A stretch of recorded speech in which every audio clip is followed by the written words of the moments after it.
किसलटवा गिरलो झनकले जी पापा कलमिया गिरलो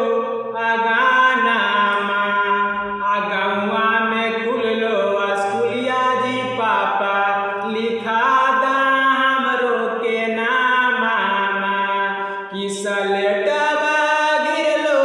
झनकले जी पापा कलमिया गिरलो अगाना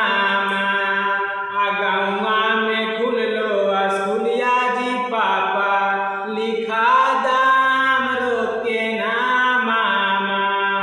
अगवा में खुललो स्कूलिया जी पापा लिखा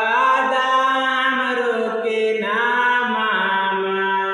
कि जे हो पैसा बचा दादी पापा पढ़ावाया अपन लाला नामा कि जे हो पैसा बचा दादी पापा पढ़ावाया अपन लाला नामा अतरिया पिएला छोड़ दादी पापा जाके भाटी खानामा अतरिया पिएला छोड़ दादी पापा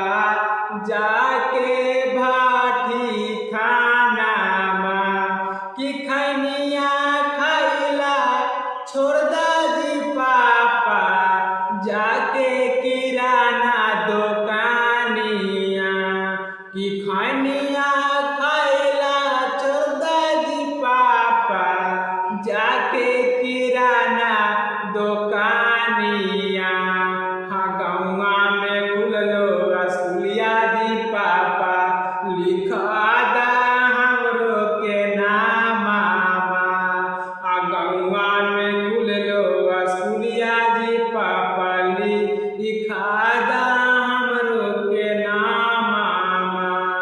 किसलटवा गिरलो झनकले जी पापा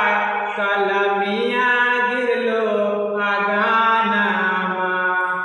गौवा में खुललो स्कूलिया जी पापा लिखा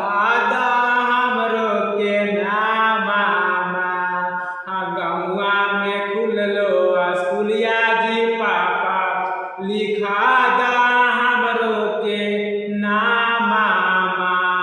कि जे हो पैसा बचा दादी पापा पढ़ावाया अपन लाला नामा कि जे हो पैसा बचा दादी पापा पढ़ावाया अपन लाला नामा दारुआ पिएला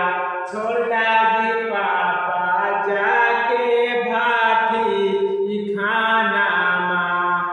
दारुआ पिएला छोड़ दादी पापा जाके भाटी खानामा खैनिया खैला छोड़ दादी पापा जाके किराना दुकानिया कि खैनिया खैला छोड़ दादी पापा जाके किराना दुकानिया। हेलो दोस्तों, सबके प्रणाम कर रहे हैं गोड़ छू के। यह वीडियो कैसा लगा दोस्तों? मैं दारू पीने पर गाए थे दोस्तों कि दारुआ पिएला छोड़ दादी पापा जाके भाटी खानामा। सही बात है दोस्तों, जब दारू जब छूट जाएगा तो पढ़ाई लिखाई लैकन के चालू हो जाएगा दोस्तों। इसलिए वीडियो को ज़्यादा से ज़्यादा शेयर कीजिए, आप वीडियो को लाइक कीजिए दोस्तों, और अगला वीडियो में मिलते हैं।